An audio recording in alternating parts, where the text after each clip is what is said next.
All right. So I should do the roll again, I guess, because we weren't recording. Sorry about that. That's not your fault. I neglected to ask.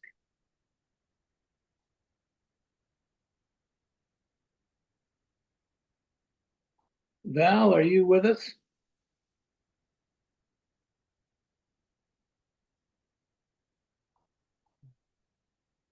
Not yet.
Val, are you back?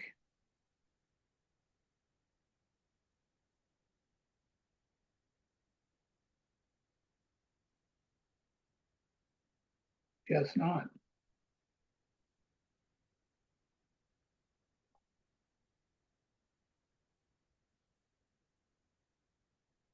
I don't have a phone for her. Is there any way we could send her a text message? Let's see if I have her phone number.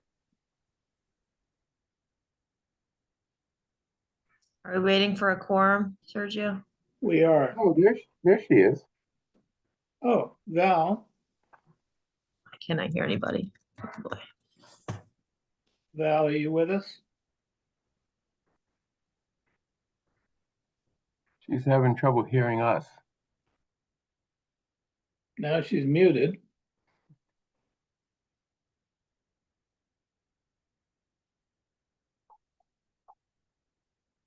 Val, can you hear us all right? Can you respond to being present for the roll call?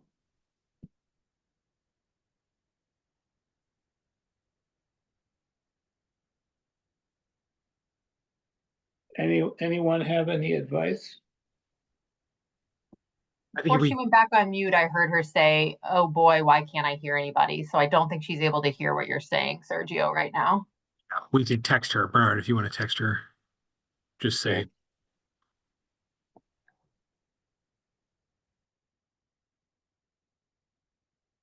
What do you do in these cases? You ask her to sign in again? usually, or switch over to a different microphone, or if all else fails, we can have her call in. I was going to say sometimes phone seems like it works when all else fails. Well, I just admitted Val iPhone, so hopefully. oh, Val, are you able to hear us? Now I can on my phone. That's okay. So we're doing the roll call of the Futures Subcommittee of the Expenditure and Revenue Study Committee on Monday, November 17th. And I'll just call out Val, are you present? Yes.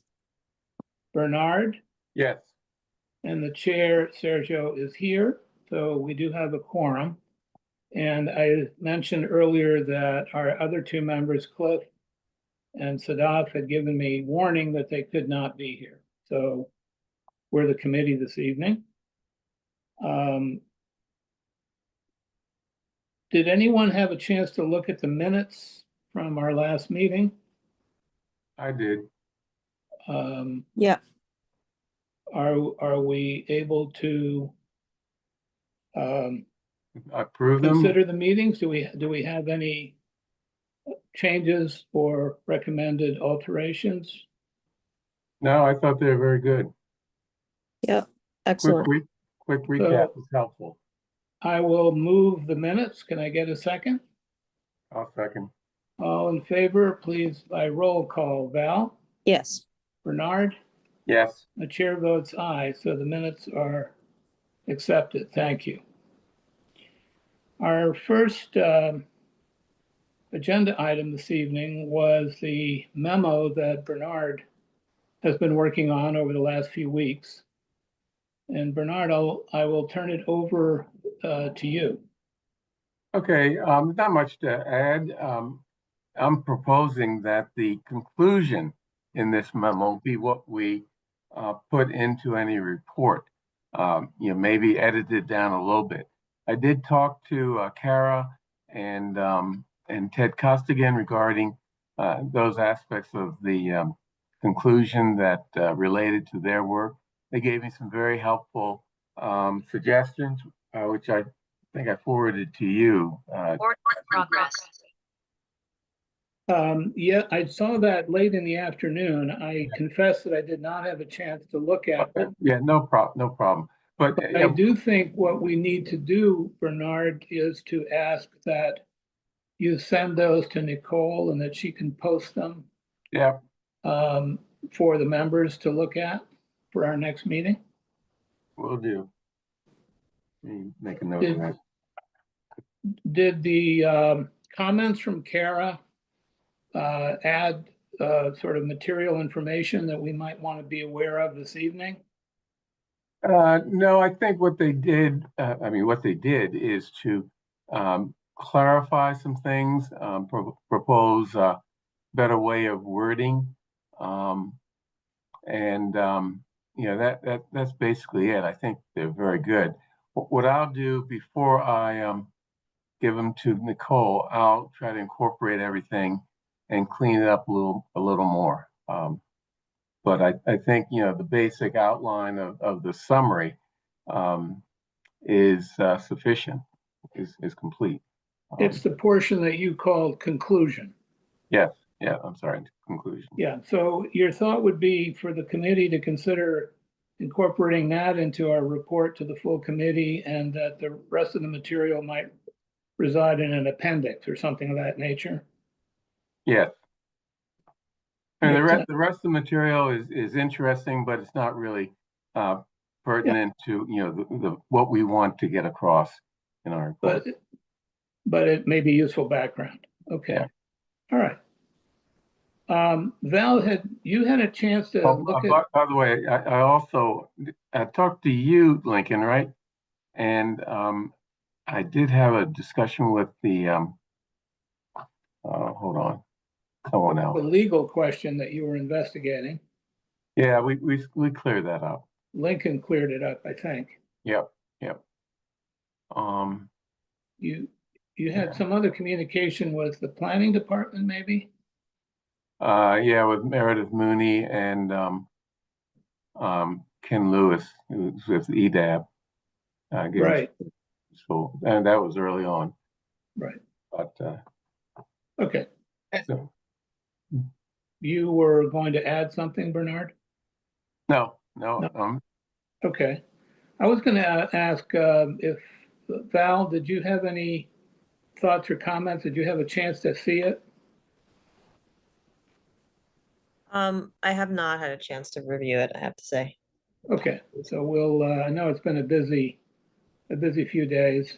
And Val, you can wait for the next iteration of it, so you don't waste time reading. Okay. change. That's true. We're expecting that to get posted within a day or two. Yep. All right. So I think we can move on to our second agenda item, which is the solar initiative discussion from the town. And I see that our guests are present. We have Alexandra Vecchio, who's our Director of Sustainability, if I'm got your title correct, Val, and Vikram Agarwal. Vikram is a member of ZEAB, that's the Zero Emissions Advisory Board of the town, and is also quite a distinguished professional in his own right. And I'm going to just turn this over to you, Alexandra, and let you proceed as you think best. Great. Thank you so much, Sergio. Good evening, everyone. Alexandra Vecchio, Director of Sustainability and Natural Resources for the town of Brookline. Vikram, do you want me to pull up the slide deck and share that, or would you like to? Let me share. Okay, sure. That sounds good. Awesome. So while Vikram's pulling that up, I'll just say that I'm going to be doing very little talking. Vikram's led the bulk of this work and analysis, and really just want to commend him and Sergio, as well as Nick, our chair of the Zero Emissions Advisory Board, for the time and effort that they put into this in a relatively short period of time. So the question, kind of came forward both through the work that you all are doing with this subcommittee, but also through the work that we're doing at a townwide level regarding the climate action and resiliency plan that we're developing. So I'll talk a little bit about that and talk about how this initiative and particularly ties into the overall goals that we have. You can go to the next slide. So we'll give a little context and background, and then I will talk about our existing solar arrays in Brookline, just to familiarize yourself. Vikram will talk a little bit about Driscoll School, our most recent project, and then talk about evaluating the potential for solar in Brookline, a potential plan of action, and then an initial cost-benefit analysis. And I think, Sergio, feel free to correct me if I'm wrong here, but the goal of tonight's presentation is really preliminary information sharing, and also to get a sense from this subcommittee if this is directionally something that you're looking for more information on, further analysis on, and that you find worthwhile pursuing. Does that sound accurate to you, Sergio? I think that's exactly accurate. This is an opportunity for this concept to be introduced to the subcommittee. And depending on questions and responses, more needs to be done if it were to go forward. So tonight, it's a very preliminary, kind of a high level opportunity to see whether there is a potential to address one of the expenditures of the town of Brookline, namely electricity purchase. Great, thank you. So for those of you that aren't familiar, thanks. We are currently developing an updated climate action and resiliency plan. So this is a 10-year plan with a target completion of for the final document in late winter, early spring of 2026. And so as part of that 10-year plan, we are setting various goals, and those goals fall into 5 different focus areas. So we're looking at buildings and energy, resource conservation and management, sustainable transportation and mobility, natural systems, and resilience, adaptation, and risk reduction. So our focus of tonight's presentation ties into our buildings and energy goals. And so I just pulled a couple of those. These are still draft, the plan's being developed, but I pulled a couple of those out there at the bottom of the slide so that you can see this is something that certainly the town has put energy and time into and dollars into in the past, but is looking to expand that and certainly to take advantage of any of the incentive programs that are out there. So one of our draft goals is that we try to maximize our renewable and resilient electricity for municipal operations, and that includes through solar PV installation and storage, geothermal sources, microgrids, etc.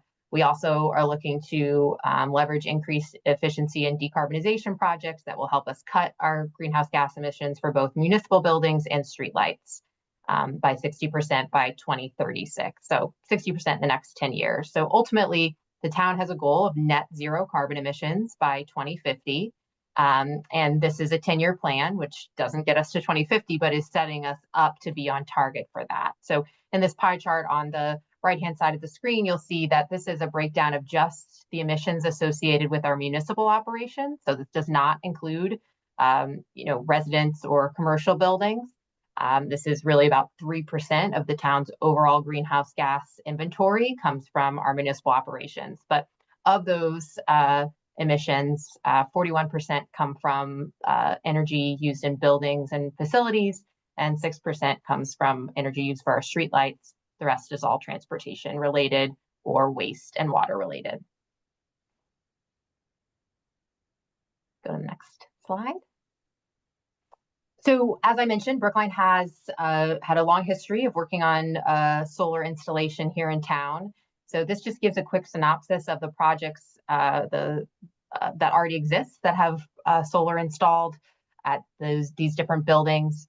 And you'll see that the Health Building and Putterham Library are two town-owned arrays that we currently have on our rooftops. Pretty small arrays, and were installed a long time ago now, so 2006 and 2010 respectively. After that, there was a little bit of a gap, and then in 2021, the town started installing more solar arrays again, all on rooftops of buildings, and these were all done through what we call a PPA, a power purchase agreement. So essentially what that means is that we are entering into an agreement with a solar developer. They are the ones who are taking on the cost of installing those panels, maintaining those panels, and then we don't have to invest any upfront capital as the town, but we do get some savings on our energy bills. But the system itself is actually owned by the developer. So we did that at Ridley School, Brookline High School, Runkle School, on the Crane Aquatics pool building, as well as on the Municipal Service Center. And then most recently, this year, Driscoll School obviously has its geothermal wells that are online, but it was built as a solar-ready building, and so we determined that we would be adding solar panels to that facility as well. It's about a 200 kilowatt array system, and that would be one that we are purchasing. So the town is investing upfront capital to purchase those arrays. And we, based off of analysis that was done, will be able to generate back the money that was invested in those within the first several years. And then eventually we'll be able to cover about 15% of the electricity that the building is using. So happy to talk more about the climate action plan or our solar projects to date if you all have questions, but know that the bulk of today's presentation Vikram has worked on, so I'll hand it over to him at this point. Thank you. Thank you, Alexandra. Folks, any questions before we move on? Okay. So as both Sergio and Alexandra mentioned, this is very much a preliminary, super high level, call it the 100,000 foot level analysis evaluation of solar in Brookline. So that's why you see the big, bold working draft on pretty much every slide. So I appreciate your time today. Thank you for giving us this opportunity to share with you what we are finding. So just to kick our discussion here. So Brookline is scheduled to spend about $3.7 million in financial year 26 on electricity. That roughly translates into 13 million kilowatt hours of electricity in a given year. We are, for all of our analysis that you're going to see in the subsequent pages, we are assuming a 3% annual electricity inflation rate, price inflation rate. We believe that is quite conservative, because if you look at what the U.S. Energy Information Administration is forecasting, they are forecasting anywhere between 4 and 6% inflation rate in the future. And as you all may be following, this is primarily being driven by the rise of AI and data centers. So what that means is over the next 25 years, the town will end up paying over $100 million in electricity bills. And as Alexandra mentioned, our climate action plan is forecasting the increase in use of electricity for transportation and building, heating and cooling, etc. So that means our usage of electricity will definitely increase by quite a bit. The one thing I'll just mention, there are a lot of numbers you'll see in brackets throughout this presentation. The reason why they are in brackets is they are not final by any means. They are rough estimates at this stage. So please take it as such. So Alexandra mentioned, and I'm going to skip through given in the interest of time, we looked at the Driscoll School example earlier in the year. So ZIAB conducted a quick analysis of should we sign a power purchase agreement or own the system. Long story short, what we found was that the town would be significantly better off by owning the system rather than signing for a power purchase agreement. As you can imagine, our cost of capital is quite low compared to Wall Street expectations and the solar companies that finance these installations. And that essentially is evident in the numbers. So typically companies that are offering power purchase agreements, their returns are typically in the high teens to low 20% rate of return.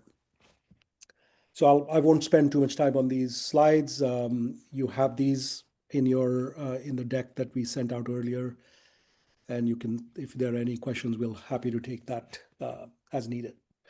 So essentially, what we are recommending that Brookline consider installing solar photovoltaic systems and/or batteries across all of our as many municipally owned buildings, parking lots, and other open suitable spaces, which will end up providing significant financial savings, of course, hedge against rising energy price inflation, and meet the town's very aggressive carbon reduction targets.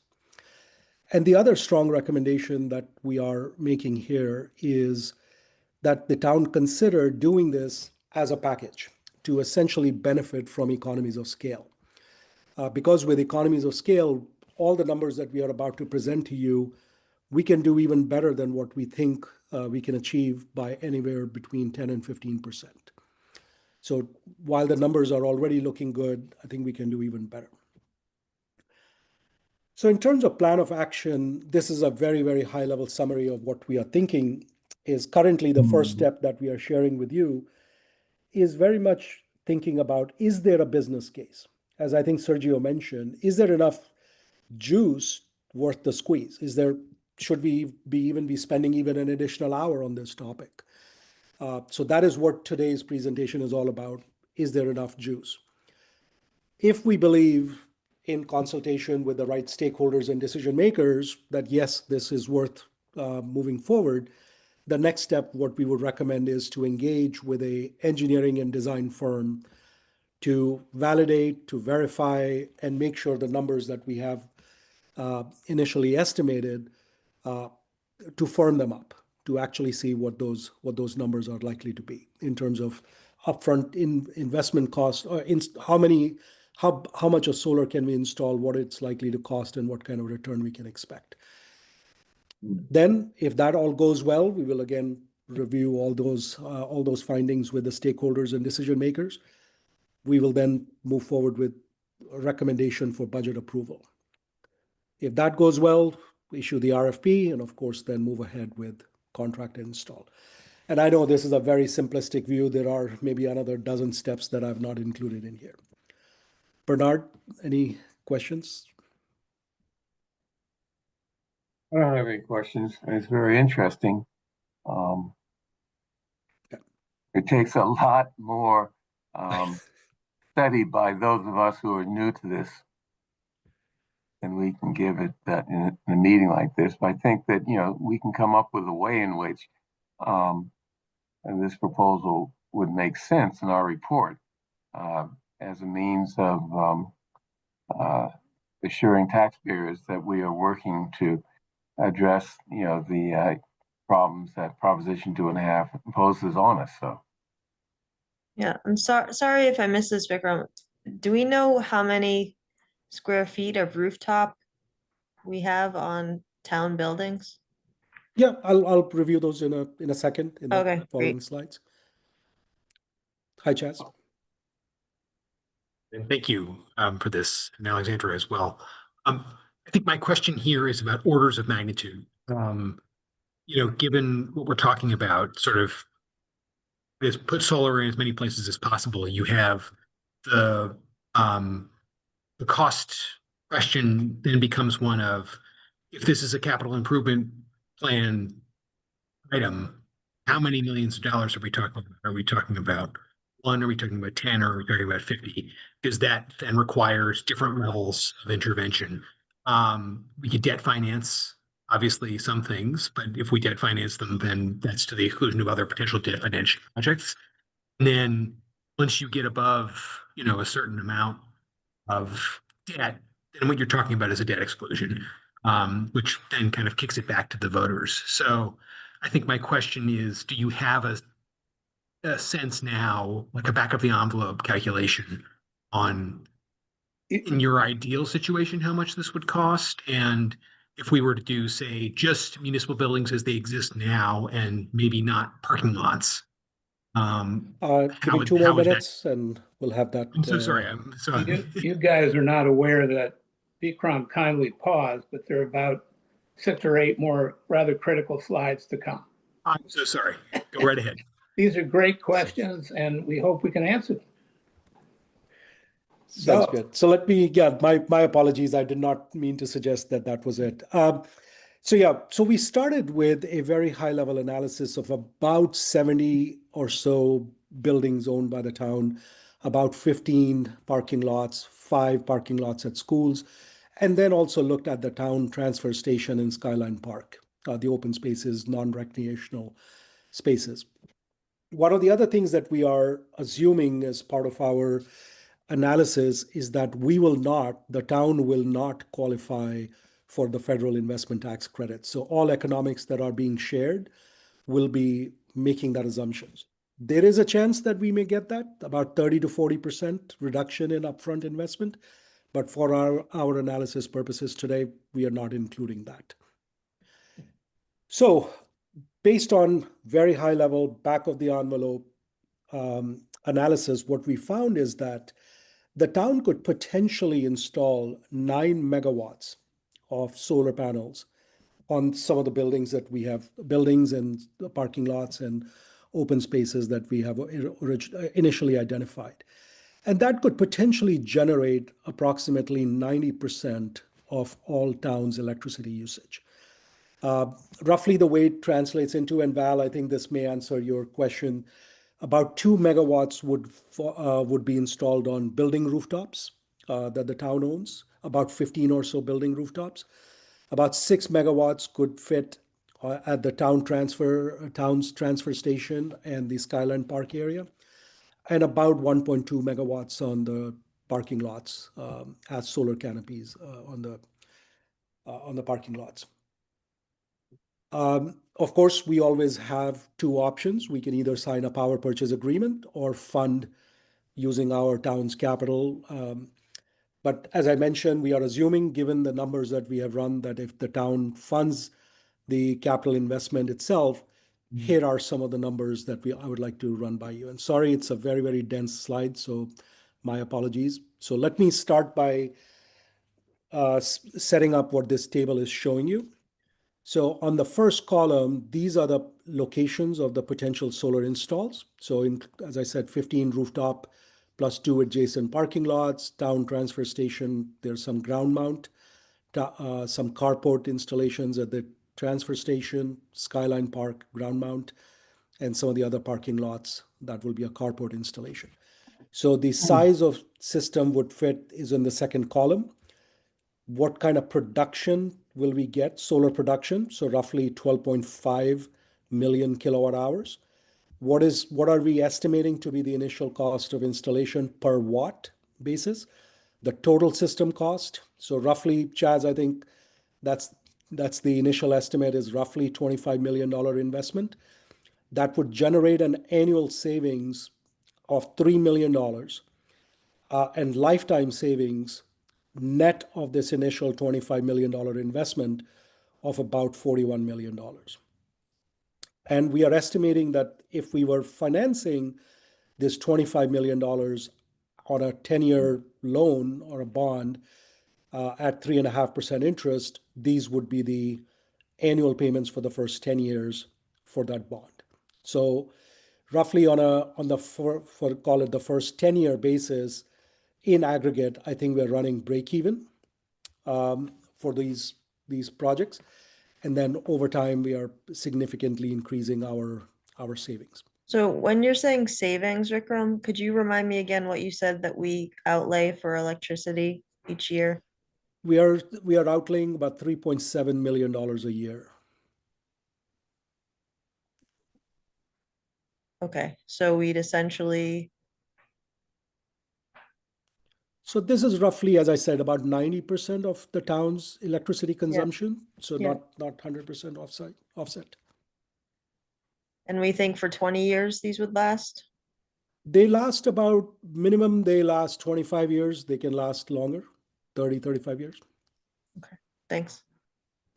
So for our analysis, we are estimating on a 25-year lifespan. Typically, solar panels are warranted for 25 years, but they run, as I said, 30, 35, 40 years. It can easily. So these are high quality systems requiring minimal maintenance. So in addition to the financials here, we are estimating that it will reduce the town's annual carbon emissions by about 4,500 metric tons, which is, and I've not had a chance to reconcile these numbers with Alexandra. So based on my own read, I think that will be about 50% of town's own carbon emissions. It's equivalent to planting, oh, sorry, I missed a zero. It's equivalent to planting about 200,000, no, actually, this is right, 20,000 trees annually, or taking 1,000 cars off the road every year. So these are significant carbon emission savings. And as part of the climate action plan that Alexandra is spearheading, I mean, the town is encouraging its residents and its businesses to invest in climate mitigation. And we think that this project, given its economics, could be a great way for the town to lead by example. So I'll stop here, answer any questions. There are a couple more slides, but this one is the most dense, so I want to give you a chance to. On the take a quick look. economies of scale, have you thought about possibly allowing the private businesses to take advantage of the economy of scale if they were willing to host? Absolutely, that would be so I think the more installations we can consolidate in one contract, absolutely, if we were to go to the town's businesses, apartment buildings, condo buildings, anybody who would like to participate with us, I think we can achieve significant cost reduction. Let me just that- point out that there may be some issues there about where the money's coming from and where it's going, but still worth talking about.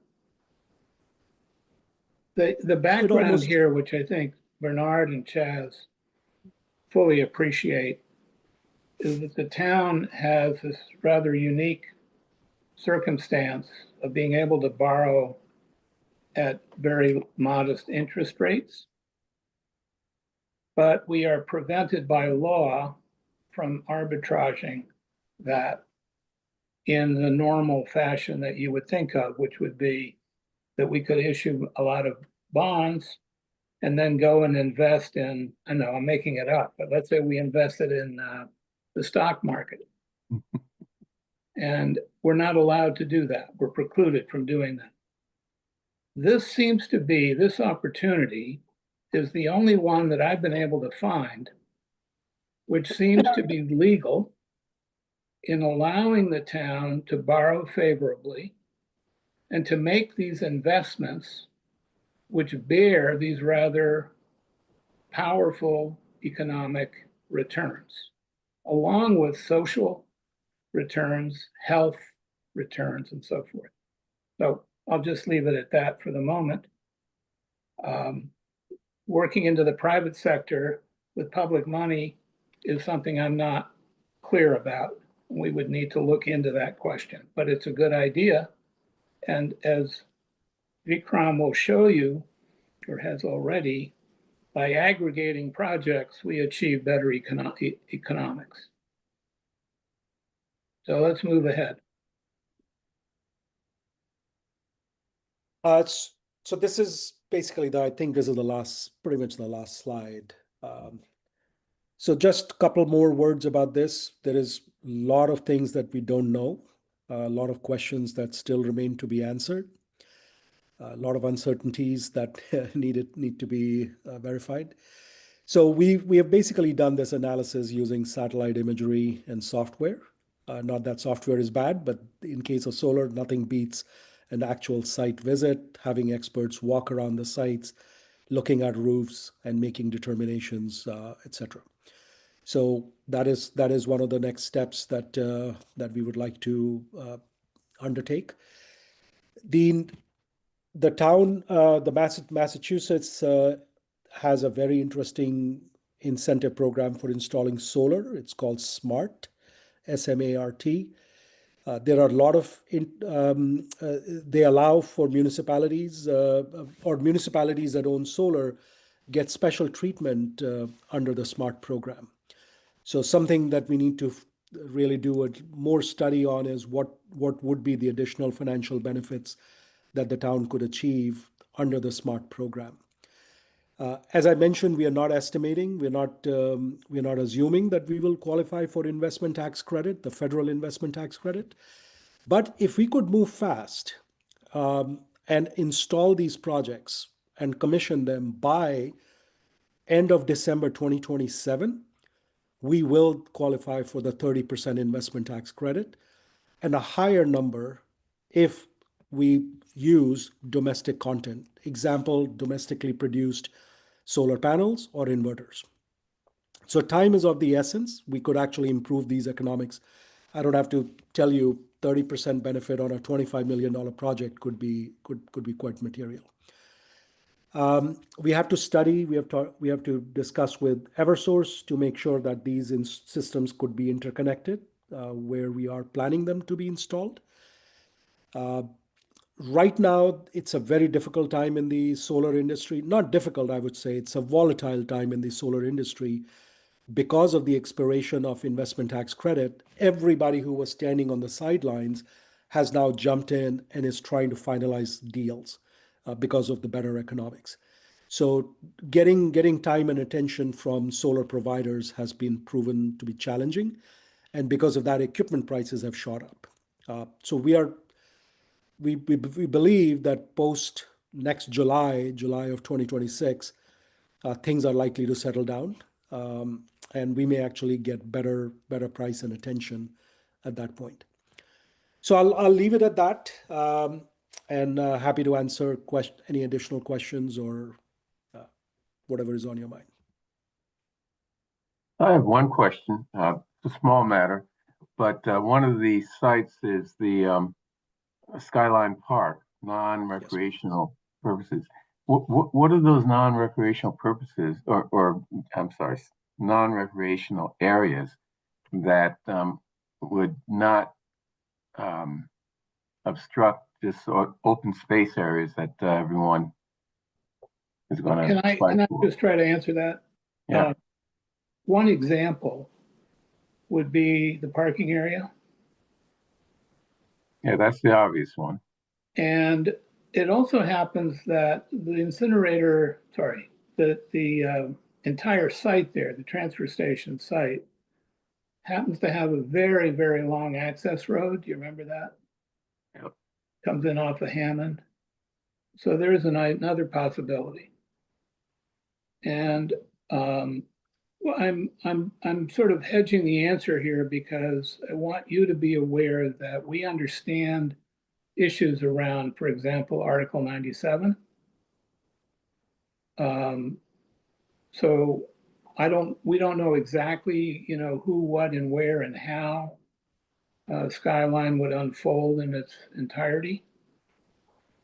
But let's just say that I think the working group has been warned and made aware of those kinds of issues that need to get resolved as we put together whatever this recommended project list would be. All I was saying is that the map you showed of the Skyline Park soccer field shows solar arrays all around it.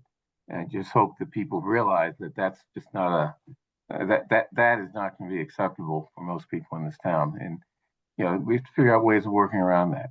Yeah, Alexandra, but not ignore it. Yeah, thank you, Bernard. It's a good point. On that last slide that Vikram showed, one of the points there of kind of uncertainties or unknowns that I think is going to be a really big factor in this is, that public perception, public review process. So solar arrays on buildings are generally pretty easy. Most people don't see them and it's kind of out of sight, out of mind. But when we talk about parking lots and then certainly our open spaces that are, abutting people's backyards, we're going to have a lot more input and thoughts around that. And so that image that Vikram pulled up there at the end showing Skyline Park does show that outside of the athletic fields and the playground area, basically everywhere else that is grass around the parking lot and around the entrance to the park is showing right now as being covered with ground mounted solar. And so I think that is part of one of those things that has gone into the initial analysis and, would need to be adjusted and possibly changed as we continued forward.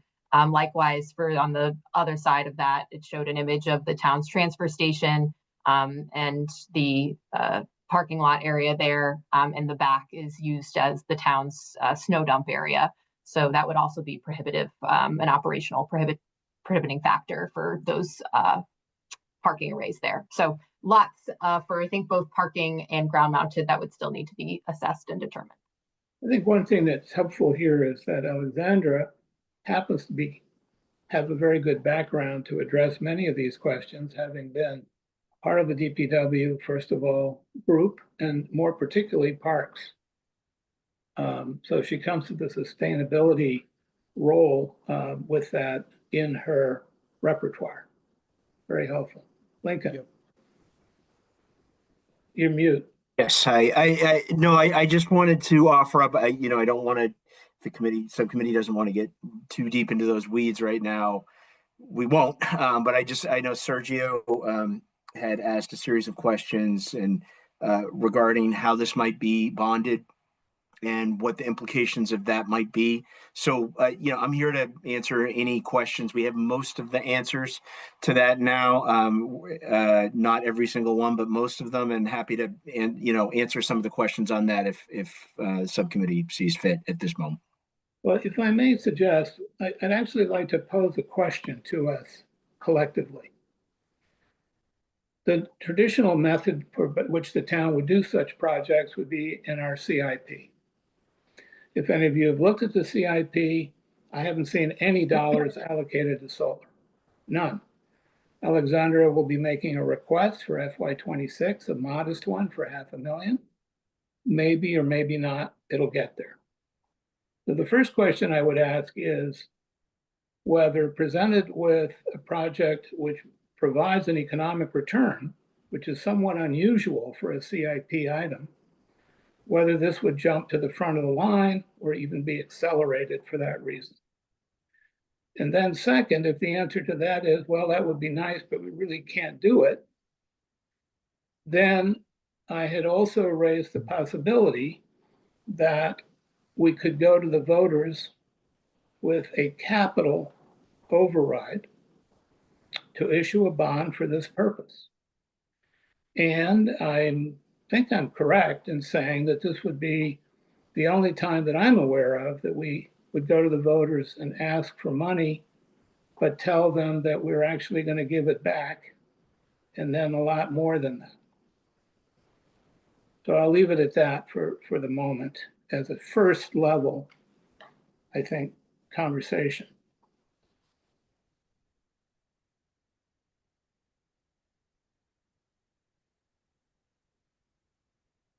Yeah, I mean, I think that it's always been part of the conversation when school buildings are getting done that have things like geothermal and solar.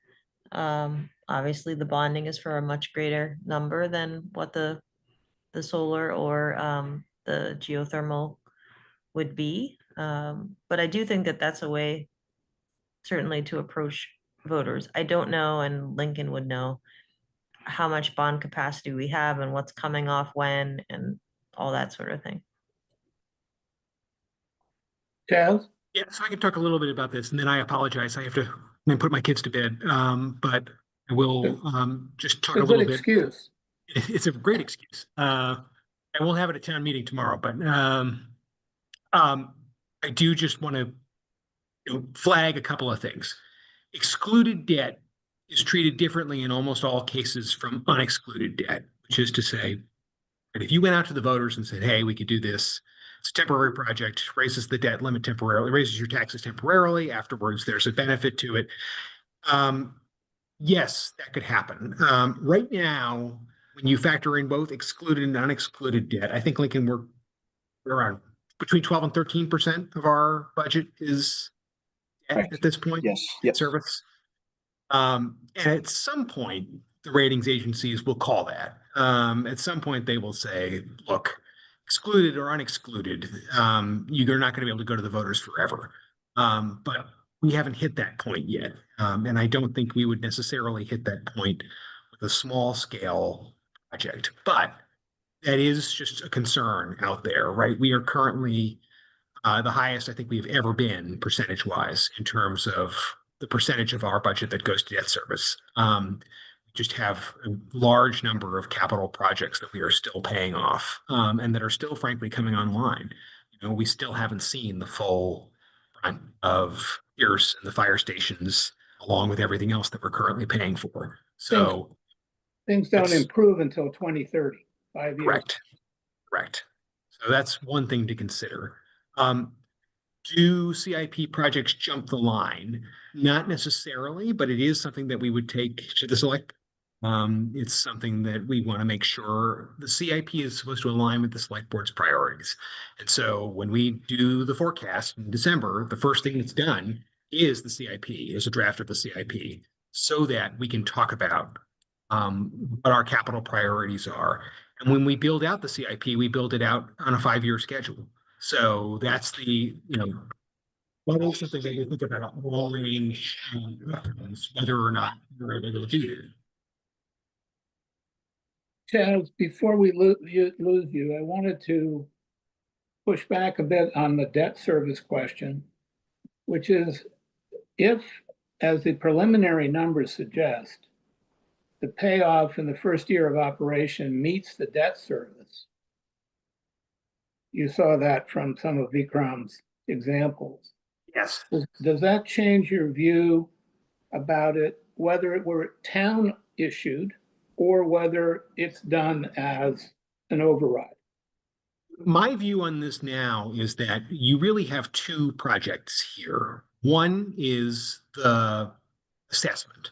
One is whether or not you can actually put solar everywhere you think you could put solar, and whether or not politically, to Bernard's point, the community will accept it at the scale that you're currently thinking about it. I think, which is why my question to Vikram earlier, which I think he answered, is this question of how can you make this more modular? How can you break this out where someone says yes to project A and no to project B? So I think that level of assessment is going to be necessary, and that is a separate capital expenditure from the ultimate expenditure on how much you spend on the panels. And until you really know what the scope of the work is, it's going to be hard to quantify in the CIP. So I think it's important to think about it as a feasibility assessment first and foremost, before you start thinking about stakes in the ground. So given what we also heard, which is that there seems to be a significant opportunity if we were able to move some things forward quickly, because we could potentially capture the ITC, does that suggest to you that it may be better to consider the capital override approach rather than trying to sort of work its way through the town CIP process? I actually think the opposite is true. For largely because I think if we were to go, I don't think going to the voters for that expires is going to yield an accurate picture of the scope of the whole project. I think if we are to look at what it is that we're actually going to do, the number may go down or it may go up, depending on what the analysis really is. You know, for example, if it's possible to install solar panels on all 20 of the buildings, but it's going to be more expensive because of the conditions on the ground, then we run the risk of having to go to the voters twice. And even where you have this opportunity, I really want us to be in a measure twice, cut once environment. And I think on the whole, the risks involved in us going to the voters without a clear picture of what it is that we're doing, outweigh the possibility of getting the benefit from the breaks that we're talking about, even though I agree with you that those breaks are significant and wherever possible, we should be trying to leverage them. I think when you think of the overall, do we do this? If we're going to do this all at once and in a coordinated way, then we need to have as much information as possible before we decide, are we financing this either through the debt finance CIP or by going to the voters? Yeah, understood. So what would you ask the working group to do in your mind? I'm thinking of Bernard, I'm thinking of you, Chaz, I'm thinking of you, Lincoln. What would you ask them to be focusing on and perhaps returning to this subcommittee or to some other reporting body? I'm open to be directed. I think it's exactly as we kind of discussed, which is this is a really remarkable opportunity. It's part and parcel of the broader 10-year climate action resiliency plan. I think emphasizing, if this committee were to emphasize the importance of the economic independence that solar can provide to the town, and the cost benefit there, and encourage us to incorporate that both into the CARP and then focus our energies in the CIP on conducting an assessment, an updated assessment, in a more detailed and in-depth way than anything we've done before on how we can maximize our solar coverage in a way that is politically feasible for the town to accomplish. I think that kind of hits all of the aims that we're trying to accomplish here, which is we want to be more climate resilient. We want this to be part and parcel of a broader climate resiliency plan. And we want to be right in terms of how the scope of the ultimate project. We don't want to necessarily say we can do everything, we can be all things to all people, and then run aground in terms of either the cost or people's willingness to install panels in certain locations. In your mind, Chaz, should this working group come back to this subcommittee then? Sometime in a few weeks with more data, more updates? I think it's worthwhile. I think it is worthwhile to come back to this subcommittee with a recommendation. I think when it comes to the data, my big question is how much of that can be in service of this idea of what is feasible and what isn't. We've got the sense now of kind of when I look at the numbers that Vikram put out there, which are great, I think of that as kind of the maximum potential gain that we could get. When I look at that map of Skyline Park, for example, that's a very aggressive but also feasible option in terms of installing solar. Now, to Bernard's point, though, I don't know whether or not the community is going to want to agree to that aggressive thing. I also think you have to think about, for example, alternative uses of the lots that are out there right now. There are going to be competing priorities. The most obvious one is in Center Street. We have the Center Street Lot Committee currently working, and it is very possible that based on the current proposals that are out there, that we may not own the Center Street lot at the time that we start thinking about this. Now, that could be wrong, or it could be municipal parking, municipal parking structure, which would be very different than what it currently is. So all of those things just make me think that if what you're looking for is feedback for this committee at this time, this subcommittee at this time, it should be focused on this question of how can you determine the ultimate contours of a solar project? What's the best way to do that? I might add, by the way, that if we were to sell the Center Street lot, I think what Alexandra and Vikram have demonstrated is that the price just went up. Very possibly. Right? I think There's a regardless. value that they've pointed out. Yeah, absolutely. Yeah. The value, there is extreme value in that land. But I also think there's a strong advocacy for that parking to be expanded rather than contracted. I think particularly of the senior center. It's, parking there is impossible. And people are really struggling. So we got a lot of competing interests to try and figure that out. Vikram, are you getting the kind of feedback, and Alexander, are you getting the kind of response that you need in order to make your next step? So let me ask this. I think I'm understanding, I think, what Chaz is saying. What I'm not clear on is how do we make the determination around the political acceptance, right? Is there are dozens of reasons why a project like this should never be done, right?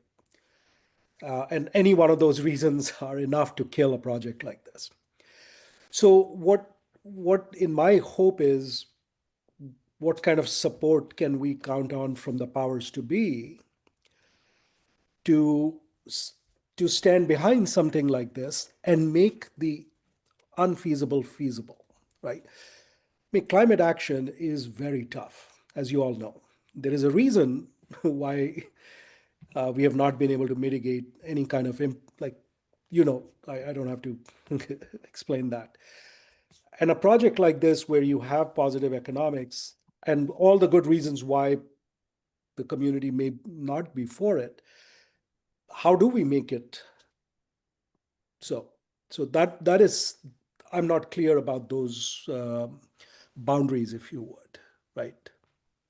I think that's something where in phasing the project in terms of feasibility and then building out the scope of work, you kind of solve for that. It's important to try and solve for that first, and then build the political capital and momentum behind that plan.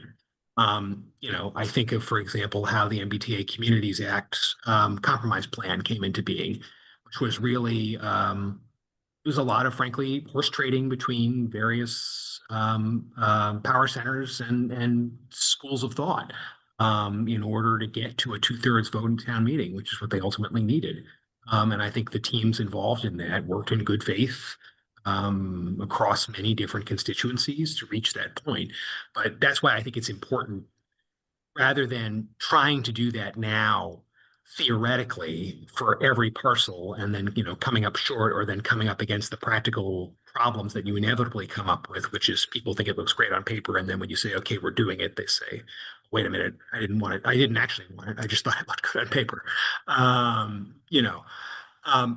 I think it's really important to come up with a process that leads to a plan that has the political buy-in and the political inertia. I don't mean bad inertia, I mean good forward-moving inertia, hard to stop inertia, so that as it moves forward, it is less liable to being derailed over the process, because there's buy-in at every level of the community, and it's not just subject to one election or another.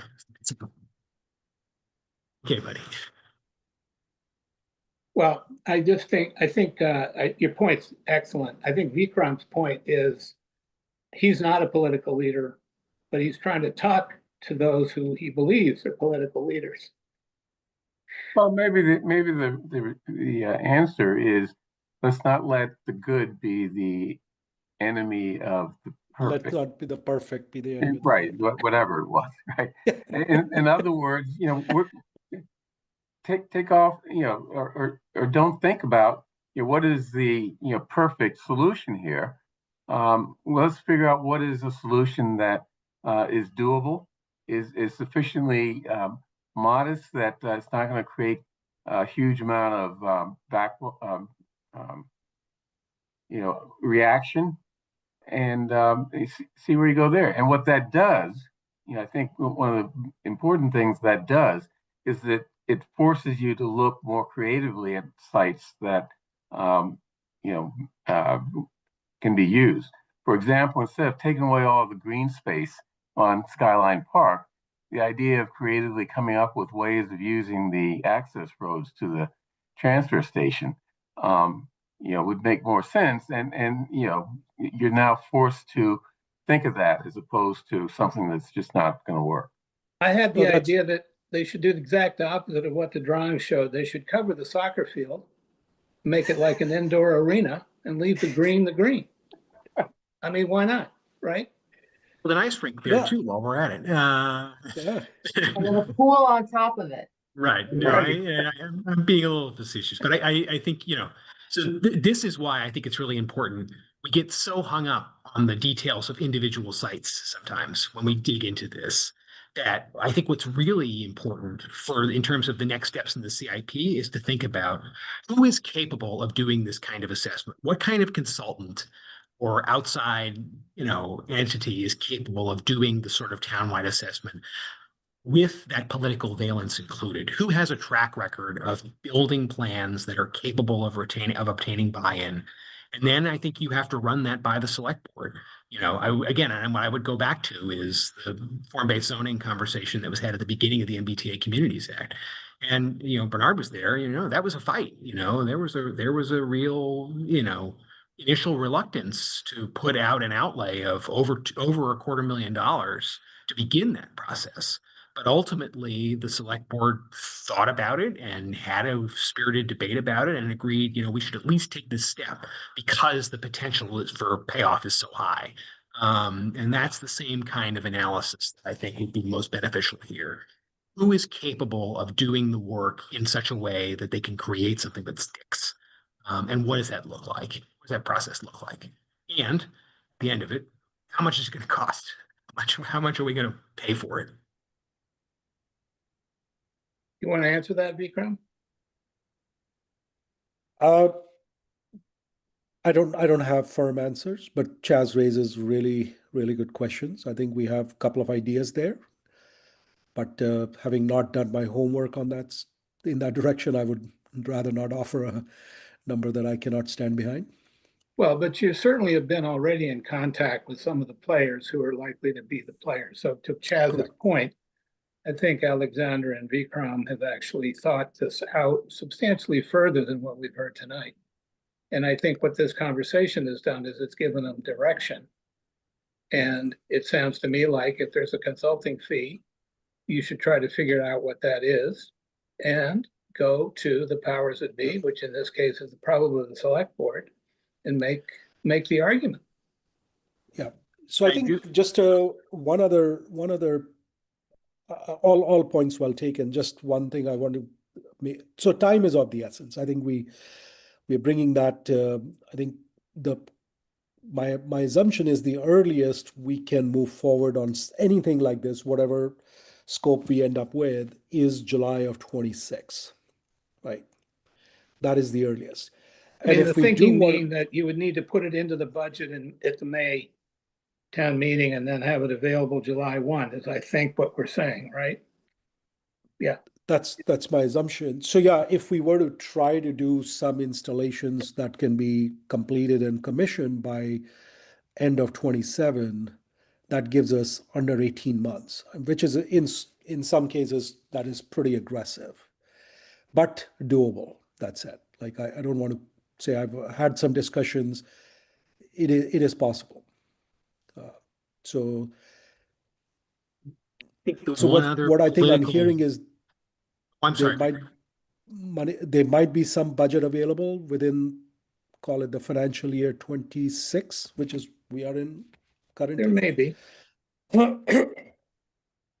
Yeah, One other thing I would just keep in mind in this conversation, and then I apologize, I do have to run, is that this really should be part and parcel with the climate action resiliency plan. Right?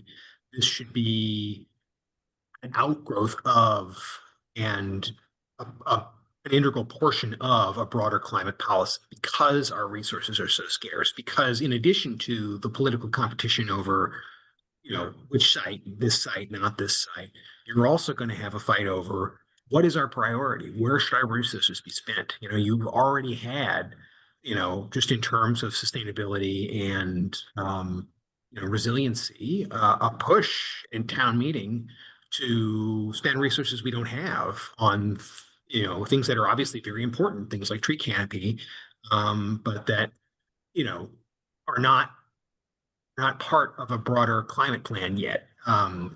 I think one of the things that the select board has really emphasized to us on staff in recent months and years is we shouldn't be just chasing the next big thing.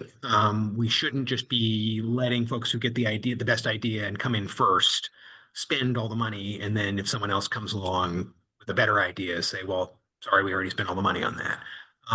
It should really be part and parcel of a broader scheme, a broader analysis to spend our limited resources in the best possible way. So I think making sure that this program of increased solar power for the town is integrated into the CARP in such a way that when you come before the select board, you can say to the select board, this is part of a broader sustainability and resilience scheme rather than this is an attempt to get this in before that money is allocated to other things like stormwater, like tree canopy, like electrifying buildings, all of which are going to be competing for the same resources. It's going to make a big difference in terms of the political willingness to get this done if people know that it's not just the be all and the end all, but it's part of a broader 10-year plan. just remembering though that this has this unusual feature of paying you back. Oh, and I think that's critical, right? It is also, in the same way that, and again, this is not no slight against you or anyone else, but I don't think I'm exaggerating when I say I hear that a lot. When someone comes with an idea and they say, this will pay for itself. Don't worry about it. It's practically costless. And what we find out is that's rarely true. And even when it is true, the outlay costs still do have that opportunity cost associated with them, as you know. Money we spend, even if we're ultimately going to get it back, can't be spent on other things. So we are making a commitment in terms of time that we can't get back. And that is just important to keep in mind. Well, Alexander, you've been taking a lot of notes, I hope. I have, yes. Great. Thank you. Thank y'all you for the all. I think discussion. this has been very helpful. I hope it's been instructive. And Sergio, I'm going to give you the host responsibilities. I do apologize for having an ish. thank you. Say goodnight to your kids. Will do. Thanks for the interruption there. Thanks, Jess. Lincoln, I earlier had cut you off, and I'm not sure whether it's best to, at this point, leave this financing discussion as a memo or something, or whether you wanted to take a minute or two and say something now. I can answer sort of just some of the high level questions, and then Sure. if there's other areas that people would like to explore, let me know and we'll go get answers to them. But we did. So what we've been hearing originally was that the estimate for some of the costs might be 5 to 10 million. I recognize tonight, that it's a higher estimate now at 25 million. So we could go back and sort of see what that looks like. But at a high level, we do have a few things. Number one, by law, there are shorter and longer periods whereby municipalities may borrow for different types of equipment and other capital investments. So we do have a clear answer on that now, which is that for solar equipment, it would be a maximum of 20 years that it could be borrowed for, but it could be less. And so based on that analysis, that it's a 25-year expected lifespan, it's essentially 20 years, or if an expected lifespan is less, then it is less. So if that holds true, at 25 years, it could be less, but it could be no more than 20. And the other piece is that right now, if this borrowing was to happen in, under the very, the aggressive timeline of say in July or August, that our financial advisor would now be saying, based on a 20-year bond, projecting a 3.5% interest rate on that. 3.5. Correct. Three At this moment. Yep. Correct. Yeah. And so the only other sort of high level thing that I just wanted folks to know is that you mentioned the arbitrage rules, Sergio. And so if the entirety of these projects was to be done within 2 years, then the entirety of the funds could be borrowed all at once.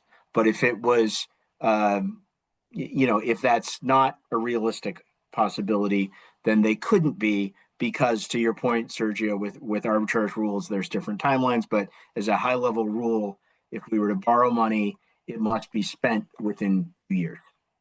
So what you're saying is that we may have to, if it's spreads out a bit, we may have to go to the market more than once. That's right. For smaller sums along the way. That's right. Yep. So we're going to pay a little bit more in underwriting and a little bit more to bond counsel, but it's all pretty small. Well, yeah. Unfortunately, it's not a little bit more, but to the extent that presumably 100 basis points. More than that. More than 100. Bonding. Yes. Yep. 200. It's the underwriting costs, the bond counsel costs are very high. But that said, almost certainly there would be other bonding that would be happening at the same time. So what we do on a regular basis is go out and issue debt on a yearly basis. So so it would be a portion of that, the entirety of those costs. Yeah. Hey, Lincoln, from the time that we authorize the debt to the time that it has to be fully spent out, what are we talking about in terms of years? So the authorization is theoretically unlimited. Theoretically, the issue is between the issuance of the debt and the expenditure of those funds. So not the authorization, but the issuance. And I assume, by the way, that if necessary, you could also use a ban. Yes. Yep. So, okay. And just one other little thing that, just to keep in mind, and I don't know the answer to this, folks here may already know the answer to this, but the only other sort of thing to keep in mind is that if the town was to use the entirety of the electricity produced, then this wouldn't be an issue. But if there's any question about whether or not, some of it would go back to the grid, if there's no question on that, fine. But if there is a question on that, that we would need to do some work to make sure that it meets to make sure that the debt would be tax exempt. So that's a concern from bond counsel. Just raising it, saying it out loud. Sounds like bond counsel is not working with other of the 60 or 70 Massachusetts communities who've already done this. Well, I hear. I don't know. I mean, this is not new, guys. I know it's not new, but bond counsel is cautious. They do work with a lot, but I understand what you're saying, Sergio. But that was just something that they. All right, you can tweak them. Yeah. Tweak them a little. All right. Well, that's helpful, and I'm very appreciative, Lincoln, of your interest and your participation and your guidance, because obviously we're going to need it, and the select board is going to be relying on this kind of information in order that they can think these things through and come to reasonable conclusions. Well, it's after our appointed hour. I think rather than trying to get into the third topic, I'm going to suggest that we adjourn. I do not yet have a scheduled follow-up meeting, and I just wanted to check with you, Bernard, because I saw that you scheduled a full expenditure and revenue committee meeting Friday, on Friday the 20th, I believe. correct, 21st. 21st. And so I'm not sure what Nicole is going to be able to organize, but I'm going to ask her to send a poll around. Because I think we have to work both on this other topic that I've been working on, this question of inflation-related items, and the drafting of an outline of the report, which might benefit from the meeting on the 21st. I'm not quite sure, but I will do that. So unless there's more business from anybody or questions or comments, yes, Alexandra.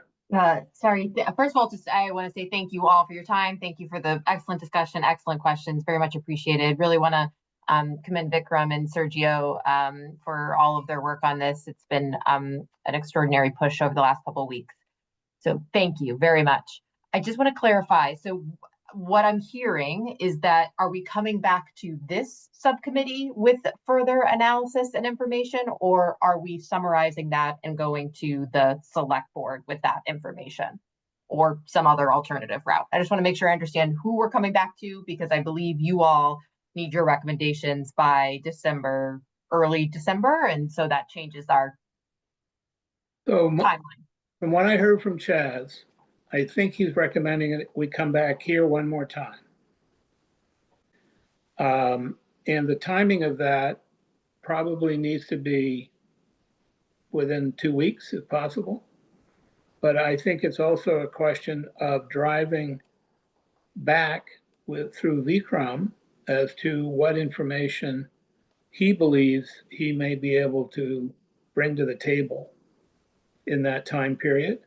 And it may only be something as simple as, here's what it will cost to hire the consultant that will bring us from the 50% plus or minus numbers to the 90% plus or minus numbers.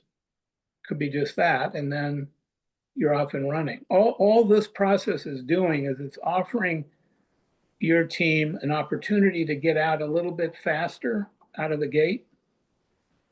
And it may even be possible that the select board decides that there may be some discretionary funding for this consultant if they felt it was appropriate and necessary, rather than having to wait and go through the whole budget process.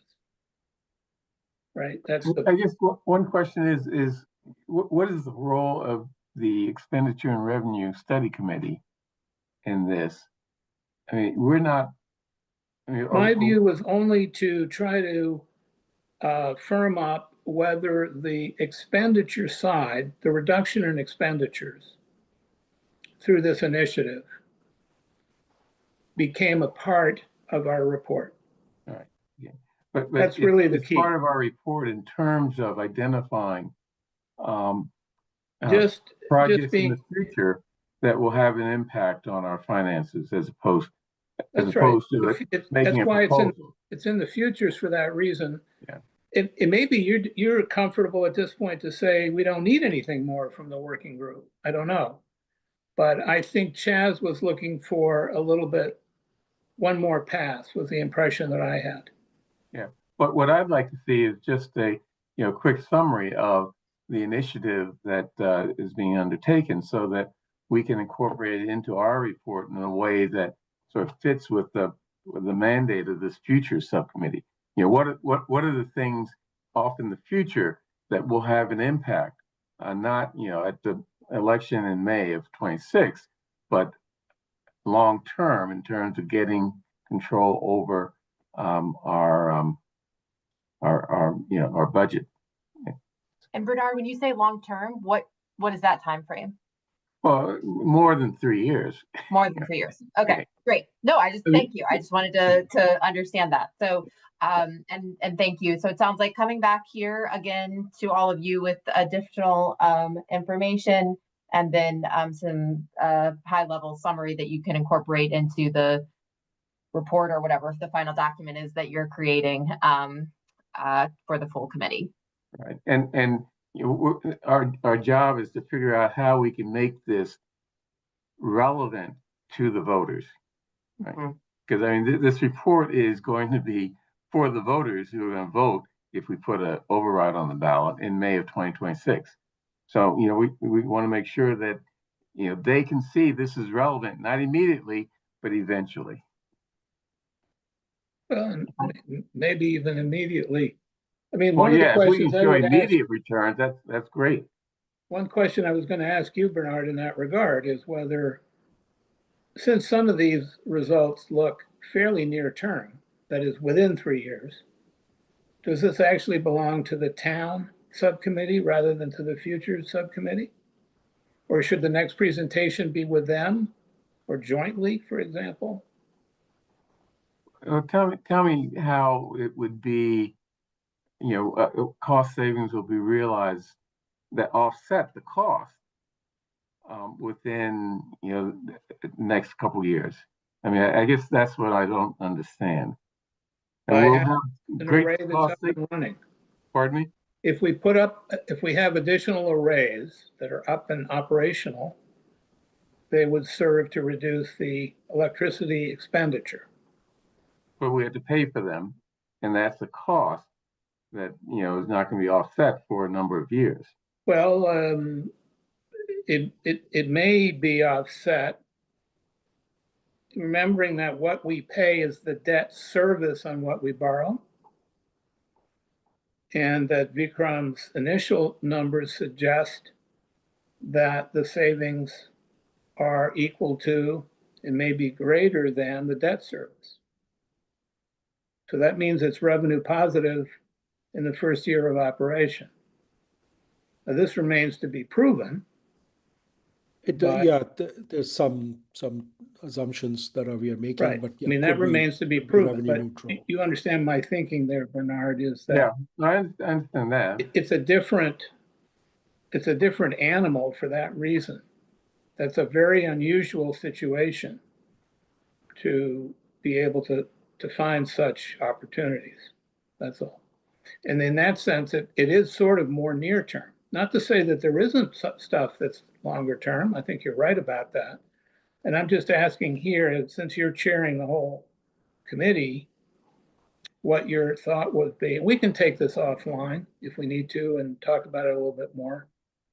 But there may be an argument for going for the next meeting to actually be with the town subcommittee as well. I don't know, just a thought. Yeah. Okay. Any other comments? I also want to make clear that the work here has really been Vikram, who's done extraordinary work, supported by Alexandra and other members of the town staff. But it's really been Vikram's knowledge, expertise, and contacts who've made it possible for us to get as far as we have in such a short time. So my thanks very much to you, Vikram. Entirely, both of you. entirely my pleasure. Val? I said thanks to both of them. Yes. Yeah. Thank you, too. All right. I'll take a motion to adjourn. So moved. Thank you all. Good night. Have a good night.